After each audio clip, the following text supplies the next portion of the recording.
Friends, మీకు ఈ video నచ్చితే లైక్ చేయండి, సబ్స్క్రైబ్ చేయండి. జోష్న కార్తిక్ వాళ్ళ రెస్టారెంట్కి వచ్చి ఉప్మా బిర్యానీ ఆర్డర్ చేసి తింటుంది. అది చూడగానే అక్కడున్న జోష్న ఒక్కసారిగా షాక్ అయిపోయి, బావ చాలా బాగానే ఉంది, దీనికి సర్టిఫికెట్ కూడా ఇవ్వచ్చు అని చెప్పేసి అంటూ ఉంటుంది. ఆ మాటలు వినగానే అక్కడున్న కార్తిక్ అయితే చాలా సంతోషిస్తూ ఉంటాడు.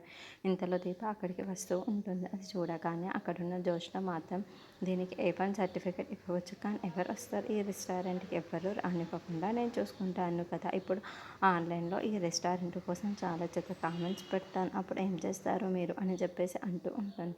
ఆ మాటలు వినగానే అక్కడున్న దీప మాత్రం జోష్న ఏం మాట్లాడుతున్నావు, నీకు అర్థం, ఎందుకు అలా పెట్టగలుగుతావు అని చెప్పేసి అడుగుతూ ఉంటుంది.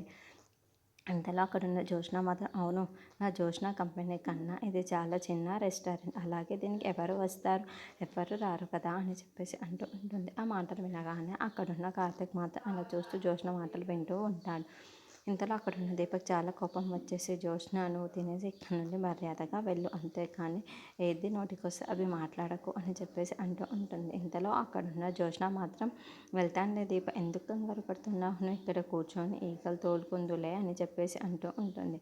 ఇంతలో అక్కడున్న జోష్న మాత్రం కార్తిక్ వైపుకు చూసి, బావా నీకు ఒక బంపర్ బాఫర్ ఇవ్వమంటావు, నువ్వు నా కంపెనీకి వచ్చేసి నా కంపెనీలో పని చేసుకుంటే చాలా మంచిది, అలాగే నువ్వు నీ అప్పుని కూడా త్వరగా తీర్చేయవచ్చు అని చెప్పేసి అంటుంది. ఆ మాటలు వినగానే అక్కడున్న కార్తిక్ అయితే అలా జోష్న వైపుకు చూస్తూ ఉండిపోతాడు. అక్కడున్న జోష్న మాత్రం అవును బావా, నీ అప్పును త్వరగా తీర్చి రెస్టారెంట్ నీకు ఎందుకో బావా, నేనే నీకు ఈ రెస్టారెంట్ రాసి ఇచ్చేస్తాను, అతని దగ్గరికి వెళ్ళి నువ్వు ఇలా చెప్పేసి అంటుంది. ఇంతలో అక్కడున్న కార్తిక్ మాత్రం 150 రూపాయలు అని చెప్పేసి అంటూ ఉంటాడు.